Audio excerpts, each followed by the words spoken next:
जो एक्सीडेंट हुए हैं इसमें जिनके पास ड्राइविंग लाइसेंस नहीं था और जो आजकल क्या बताए अध्यक्ष महोदय, हमारे देश में ट्रेलर और ट्रक पर जो कंडक्टर होता है वो चुपचाप ड्राइविंग सीख के वो चलाना चालू कर देता है। हम दुर्भाग्यवश मुझे कहना पड़ रहा है कि दुनिया में ऐसा जो देश है नंबर 1 पर जहां आसानी से ड्राइविंग लाइसेंस मिलता है उस देश का नाम भारत है। हम इसको सुधार रहे हैं, स्टेट गवर्नमेंट के सहयोग से इसको काफी स्ट्रिक्ट करने की कोशिश कर रहे हैं और मेरा विश्वास है कि भी हमने एक तय किया है कि मैं सब मेंबर साहब को आह्वान करूंगा कि मैं आपको driving centre, driving training centre और फिटनेस सेंटर हर जिले में, हर तालुका प्लेस पे एक एक शुरू करने की योजना हमने बनाई है। उसमें आर्थिक मदद कर रहे हैं, करीब 75 हमने खोले हैं, अभी हमको 1000 खोलने के हैं। आप आपके कॉन्स्टिट्यूंसी में आप प्रपोजल स्टेट गवर्नमेंट के थ्रू आइए, मेरे पास एक स्कीम लेके जाइए और ट्रेन ड्राइवर बने। विशेष रूप से ट्राइबल एरिया जो है, जो सोशली, इकोनॉमिकली, एजुकेशनली बैकवर्ड है, रूरल एरिया है जहां एम्प्लॉयमेंट नहीं है, वहां फिटनेस सेंटर और ड्राइविंग ट्रेनिंग सेंटर का कॉम्बिनेशन हमने किया है। 8 दिन में वो स्कीम को हम डिक्लेयर करेंगे और आप इसमें आकर ट्रेन ड्राइवर भी तैयार होंगे और फिटनेस के कारण 15 साल के बाद जो गाड़ियां बाद में स्क्रैपिंग करनी है उसकी सुविधा प्राप्त होगी। दोनों में आपके कॉन्स्टिट्यूंसी में इस उपक्रम के लिए आप सहयोग करें, ये भी मैं अनुरोध करता हूँ। श्री गौरव गोगोई जी। हाँ, आपका सप्लीमेंट्री। धन्यवाद मंत्री जी।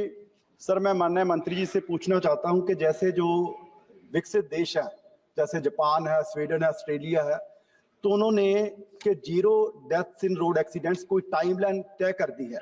क्या हमारी भारत सरकार ने भी कोई टाइमलाइन तय की है कि 0 डेथ्स इन रोड एक्सीडेंट्स में हो?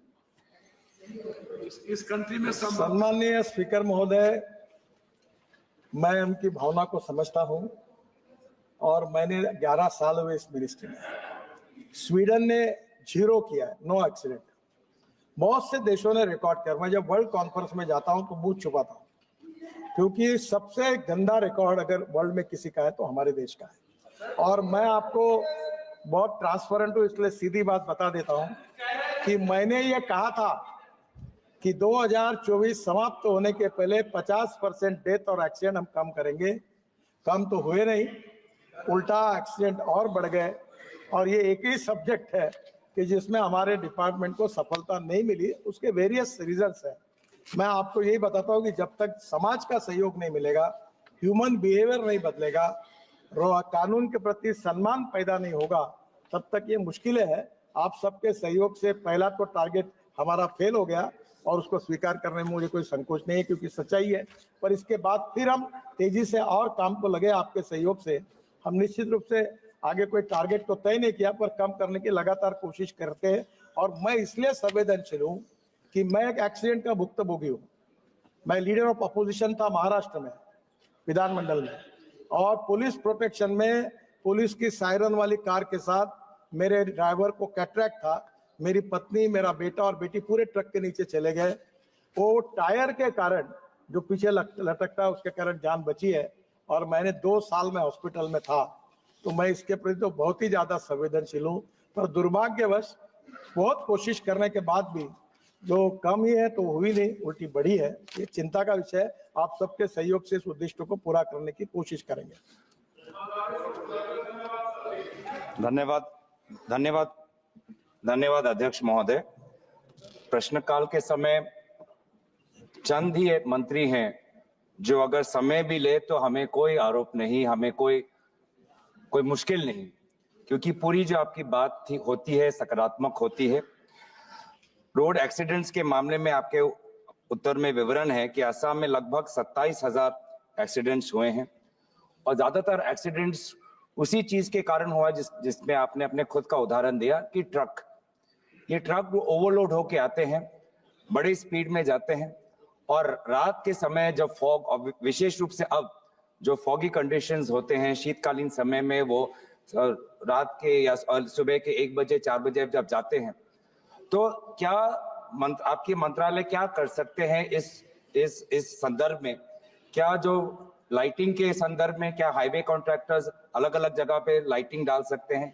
क्या अलग अलग जगह पर लॉ एंड ऑर्डर कॉन्करेंट है क्या, लेकिन क्या आप सीसीटीवी कैमरा लगा सकते हैं ताकि जानकारी पुलिस तक पहुंचे, डेटा आपके पास रहे और जानकारी पुलिस तक पहुंचे, Okay. ताकि जो भी ट्रक ओवर स्पीड कर रहा हो उसको हम पहले ही रोक लें? क्या इस प्रकार की कोई सकारात्मक सोच? और सर, एक और कारण मेरे क्षेत्र में ये है, और आपको भी पता है कि जोरहाट के लोकसभा क्षेत्र में वो कितने साल हो गए, कितने कॉन्ट्रैक्टर चेंज हो गए, लेकिन वो NH-37 हमारा संपूर्ण नहीं है। बहुत खराब वहां पे डिजाइन है, जिसके कारण ट्रक्स और ये लाइटिंग के कारण बहुत ही वहां पे एक्सीडेंट्स हो रहे हैं। तो जोरहाट में क्या आप डेडलाइन, क्या आपकी मंत्रालय अभी कोई डेडलाइन दे पाएंगे कि वहां का हाईवे का काम कब संपूर्ण हो जाएगा? धन्यवाद। अन्य स्पीकर महोदय, दिक्कत यह है कि रोड पर ट्रक खड़ा करते हैं हमारे NHAI के ऊपर। मैं बोलता हूँ उसके ऊपर कार्रवाई करो, तो कार्रवाई करने का अधिकार लॉ एंड ऑर्डर राज्य सरकार का होता है।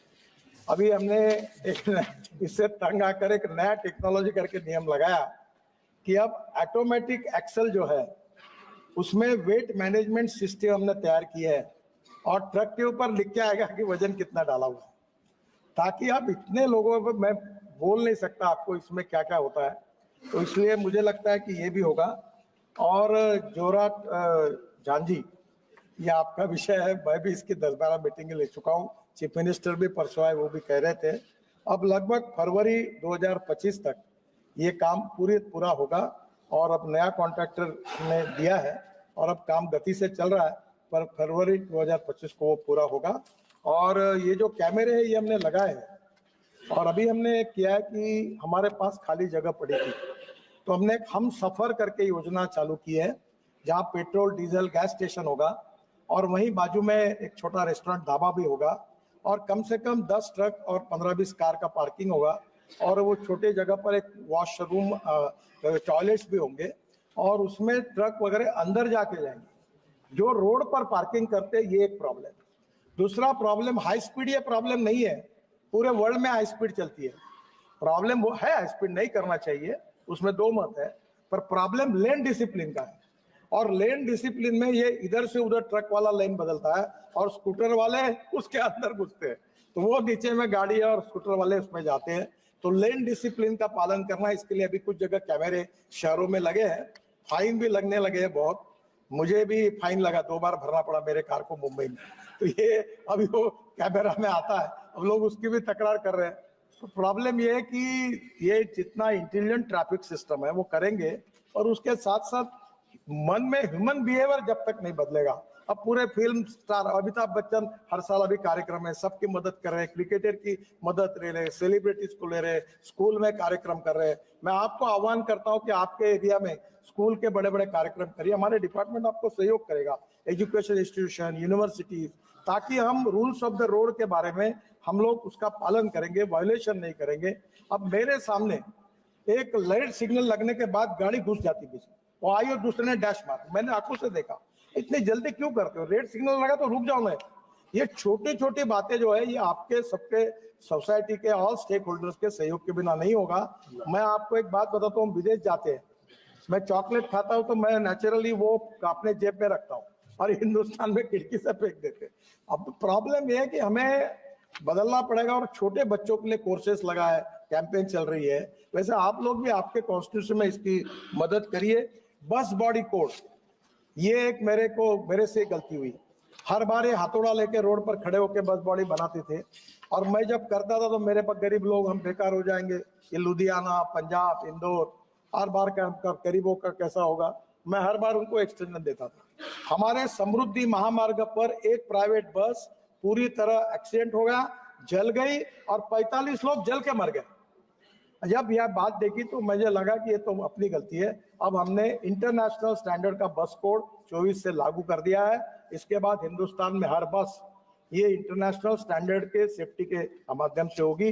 और जब बस में अगर एक्सीडेंट होगा तो इतनी बड़ी कांच होगी और बाजू में वो प्लास्टिक की हथौड़ी होगी, उसको खोद के वो बाहर निकल सकेंगे, ताकि हमने अभी जो हमारी लोग हैं उनके जीवन के साथ खिलवाड़ किसी भी हालत में नहीं करना, ये हमने निश्चित किया। माननीय सदस्यगणों, पूरा सदन इस बात को लेकर चिंतित है। मैं सदन में सभी माननीय सदस्यों से आग्रह करता हूं, या पूरा देश बैठा है, हमारी अध्यक्षता के अंदर एक कमेटी भी है।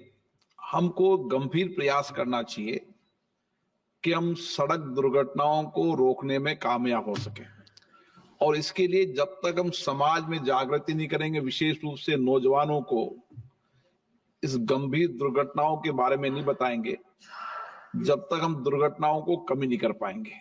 इसलिए समाज को जागृत करना, दिशा देना, ये भी हम सब जनप्रतिनिधियों का दायित्व है।